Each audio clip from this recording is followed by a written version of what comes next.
And you can see that this is actually the costuming. They were copying Bela Lugosi, but not asking anybody for permission. But shh, don't tell the copyright authorities. Hi, I'm Silvia Moreno-Garcia, author of Velvet Was a Night, Mexican Gothic, The Daughter of Dr. Moreau. Today I'm going to break down scenes from two movies that inspired my latest novel, Silver Nitrate.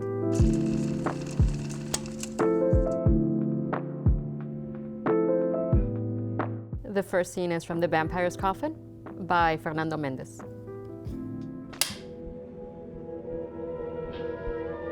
So The Vampires Coffin is a sequel to The Vampire. There was an evil vampire and he was defeated in the first movie, but now we have here a grave robber and he is going to go plunder a coffin that has just been randomly left in a room with a weird corpse in it. Do not ask me what the logic of this is, it just happened. One of the differences with the work that Fernando does from other Mexican directors of the time is that he's actually paying attention to the contrast between the light and the shadow.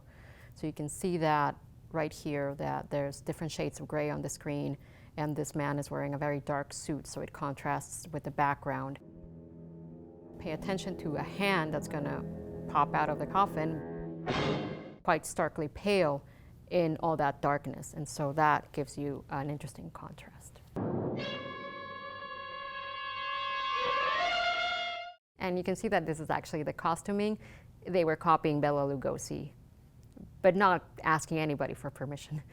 But shh, don't tell the copyright authorities. You've got a lot of exaggerated gestures in this movie and in a lot of horror movies of the time. They're all basing themselves on Universal films. People like Boris Karloff, who have the bug eyes or the hands like that, Bela Lugosi when he played Dracula.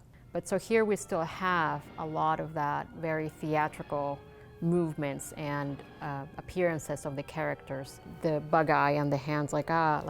Like it's really clear this is a bad guy and he's stealing. There's no subtlety about it. But that's because that was the old mold of horror movies. We'll move into a different kind of mold once Christopher Lee and other people, Peter Cushing, get into the game over in England. That is Germán Robles. The director lucked out on this one. He's quite young in this movie. I think he was in his 20s when he shot El Vampiro, the first of this movie, and this is the sequel, The Vampires Coffin. He came back for it. So his hair was not really gray, it's painted gray because I think they wanted an older actor, but they saw him and they were like, he's great. And he is great. He's got that aristocratic face and this very cold kind of creepy delivery. He's very handsome too. So he's a perfect vampire. He has a lot of screen presence. He's very theatrical. He was a theater actor. I saw him on stage. And so he's going to give you a lot of really weird dialogue, very poetic, and you're going to fall for it, hook, line, and sinker. El conjuro de mi poder, porque así está escrito que se haga contigo.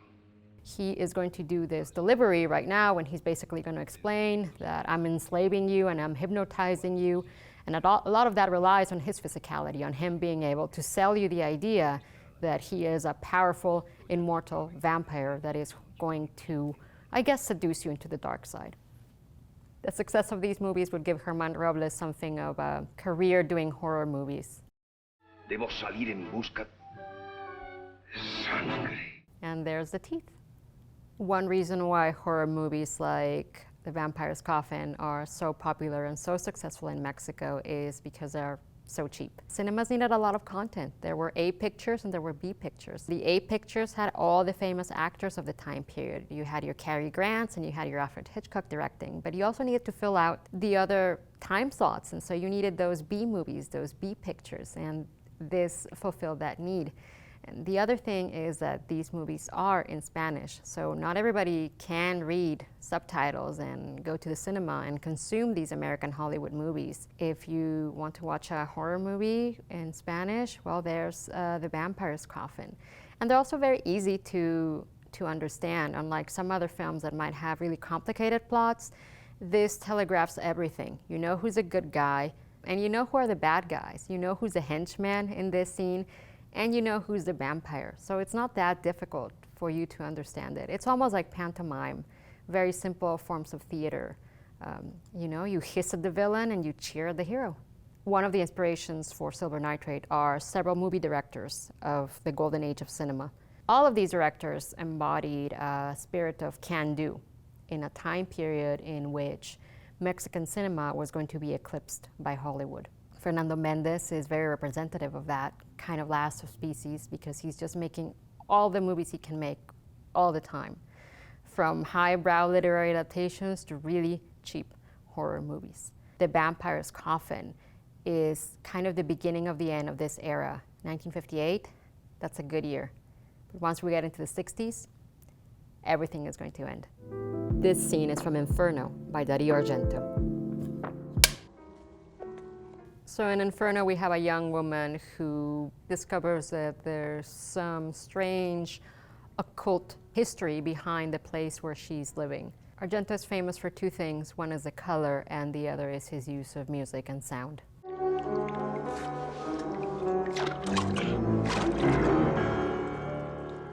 Now, these colors are obviously unnatural. You don't get those blue hues just happening randomly in a room. This is all very much staged and very much theatrical. And don't ask me why she does the thing that she does here, which is that she's going to reach down into a weird hole of water and go get her keys like nobody would. Horror movies often ask us to suspend disbelief. People split up when they shouldn't split up because they're going to get axe murdered, or they open a coffin that they shouldn't open. And in this Dario Argento movie, they go into holes that they shouldn't go into that are filled with weird water. But I think with Argento, one of the important reasons why we're willing to accept this kind of strange, surreal experience is because of the use of color. Argento is telling us in the way that he's lighting this film, in the way that he's shooting it, in these saturated tones, that we are not in the realm of reality where logic applies. We are in a dreamland.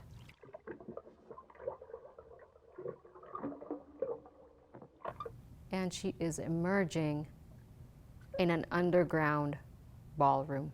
So there's another world literally under her feet. There's the keys. Finally the keys. But that door is opening. Is something gonna come out of that door? Oh, she's safe. She's gonna get out. No. So a scene like this requires a lot of sound mixing and the work of a Foley artist. And the Foley artist is a person who basically creates the sound effects that you're hearing. You're not going to be able to get everything as you're shooting it. The dialogue might not be clear enough. There might be a lot of stuff going on in the background. And so you have to go back into the editing bay and then put it all together. And especially in this scene, it's not just making sure that the dialogue is post-synchronized, that scream really comes out like, ah, and is muffled. It's also other sounds around you, and it's the music.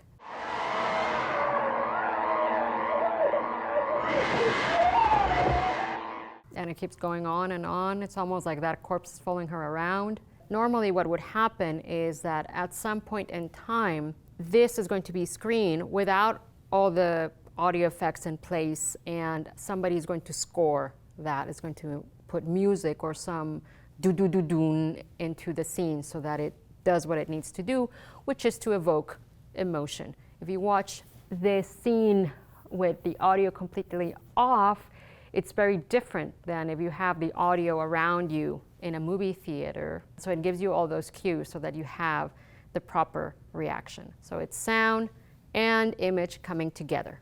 Montserrat, one of the two main protagonists of Silver Nitrate, is a sound editor. Sound editing is one of the jobs that nobody cares about, but it's really important. And I say that because when the sound editing is bad, we all notice. So it can be a very thankless job, but I love sound, so I wanted to write about a sound editor.